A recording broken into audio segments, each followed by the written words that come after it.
रात के समय आकाश में दिखाई देने वाले आकाशीय पिंडों में चंद्रमा प्रमुख है। हम देखते हैं कि चंद्रमा का आकार बदलता रहता है। पूरा चंद्रमा होने पर इस पर दिखने वाली धब्बे जैसी आकृति हमेशा एक सी बनी रहती है। चंद्रमा हमारी पृथ्वी का एकमात्र प्राकृतिक उपग्रह है। पृथ्वी अपनी धुरी पर घूमते हुए सूर्य की परिक्रमा करती है। चंद्रमा सूर्य के प्रकाश से प्रकाशित होता है। चंद्रमा भी अपनी धुरी पर घूमते हुए पृथ्वी की परिक्रमा करता है। इसके साथ साथ चंद्रमा सूर्य की भी परिक्रमा करता रहता है। रात के आकाश में सबसे तेज चमकने वाले चंद्रमा का अपना कोई प्रकाश नहीं होता है। चंद्रमा सूर्य के प्रकाश को परावर्तित करता है, जो हमारी पृथ्वी पर लगभग 1.25 सेकंड में पहुंचता है। इस प्रकाश को चांदनी मूनलाइट कहते हैं। चंद्रमा पृथ्वी से लगभग 384,000 किमी की दूरी पर है। चंद्रमा का व्यास पृथ्वी के व्यास का 1/4 है। चंद्रमा पर गुरुत्वाकर्षण बल पृथ्वी की तुलना में 6वां भाग है। पृथ्वी के अधिक निकट होने के कारण रात के आकाश में ये सबसे बड़ा और चमकीला दिखाई देता है। चंद्रमा अपने अक्ष पर घूमते हुए 27 दिन 7 घंटे और 43 मिनट में पृथ्वी का एक चक्कर पूरा करता है। चंद्रमा द्वारा पृथ्वी की परिक्रमा के समय एक बार अपने अक्ष पर घूमने के समान ही है। 27 दिन 7 घंटे और 43 मिनट में चंद्रमा अपने अक्ष पर भी एक चक्कर परिभ्रमण पूरा करता है। इसी कारण हमें सदैव चंद्रमा का एक ही भाग दिखाई देता है। आपको प्रतिदिन चंद्रमा के अलग अलग आकार और रूप दिखाई देते हैं। ये एक हंसिया जैसी आकृति से शुरू होकर हर रात बड़ा होते होते थाली सा गोल हो जाता है। जिस रात चंद्रमा थाली सा गोल दिखाई देता है, उस रात को पूर्णिमा फुल मून कहते हैं। जिस रात चंद्रमा बिल्कुल नहीं दिखाई देता, उस रात को अमावस्या न्यू मून कहते हैं। एक महीने में एक बार पूर्णिमा और एक बार अमावस्या होती है। चंद्रमा के आकार में प्रतिदिन आने वाले इस बदलाव को हम चंद्रमा की कलाएं कहते हैं। अमावस्या से पूर्णिमा तक बढ़ते चंद्रमा के पखवाड़े को शुक्ल पक्ष कहते हैं। पूर्णिमा से अमावस्या तक घटते चंद्रमा के पखवाड़े को कृष्ण पक्ष कहते हैं। पृथ्वी के घूमने के कारण एक पूर्णिमा से दूसरी पूर्णिमा तक अपनी कलाओं को पूरा करने में चंद्रमा को 29 दिन 12 घंटे 44 मिनट लगते हैं। एक पूर्णिमा से दूसरी पूर्णिमा तक की अवधि को चंद्रमास कहते हैं। शक्तिशाली दूरदर्शी टेलीस्कोप और अंतरिक्ष यान रॉकेट के आविष्कार ने मनुष्य को इस योग्य बनाया कि वह बाह्य अंतरिक्ष के बारे में जानकारी प्राप्त कर सके।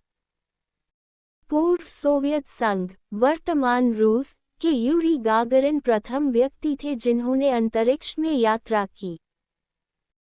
12 अप्रैल 1961 को वोस्तोक 1 नामक अंतरिक्ष यान से यूरी गागरिन ने पृथ्वी की परिक्रमा की। 20 जुलाई 1969 को संयुक्त राज्य अमेरिका का अपोलो 11 नामक अंतरिक्ष यान चंद्रमा पर पहुंचा। अपोलो 11 यान से जाने वाले नील आर्मस्ट्रॉन्ग प्रथम व्यक्ति थे जिन्होंने चंद्रमा पर कदम रखा। नील आर्मस्ट्रॉन्ग के अन्य सहयात्री एडविन एल्ड्रिन एवं माइकल कॉलिंस थे। चंद्रमा पर वायुमंडल न होने के कारण वहां जीवन संभव नहीं है। भारतीय वायुसेना के पूर्व पायलट राकेश शर्मा अंतरिक्ष में यात्रा करने वाले प्रथम भारतीय थे।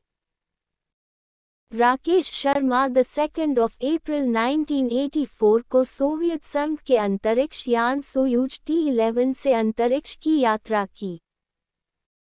प्राचीन काल में मान्यता थी कि सूर्य ग्रहण और चंद्र ग्रहण के लिए राहु एवं केतु नामक 2 राक्षस उत्तरदायी हैं।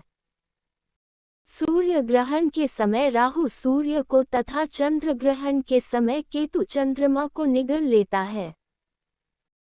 भारत के महान खगोलशास्त्री आर्यभट्ट ने लगभग 1600 वर्ष पहले इस मान्यता का खंडन किया। सूर्य ग्रहण पृथ्वी पर चंद्रमा की छाया पड़ने के कारण होता है। चंद्र ग्रहण चंद्रमा पर पृथ्वी की छाया पड़ने के कारण होता है। सुबह, दोपहर और शाम को सूर्य की स्थिति के अनुसार छाया छोटी बड़ी होती रहती है। छाया सदैव अपारदर्शी वस्तु की बनती है।